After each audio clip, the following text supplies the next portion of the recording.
if you're motivated, but that motivation lasts only for some days, this video is right for you, because I'm going to be breaking down the two kinds of motivations and what that actually means for us going forward, and which might be better for you depending on the situation, of course. So let's go with the first type of motivation, which I would like to call it as extrinsic motivation, where this is a kind of motivation which comes from external drive.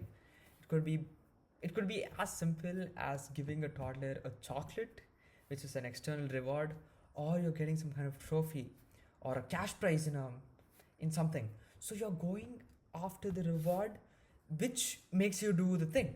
So that is extrinsic motivation. So that is there from external drive. What happens sometimes is when there is an external drive for some things, the motivation can last for lesser time.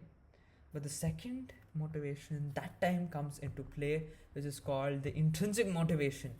And this is the point where what happens is the motivation is actually not outside, but interior of yourself.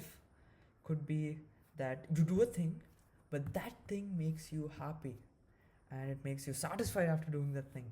So that is internal motivation. So internally you have a drive to do your goal and achieve it. So that is a better kind of motivation. Even extrinsic is good for many cases, but intrinsic helps you come out and do your actual passion and desires.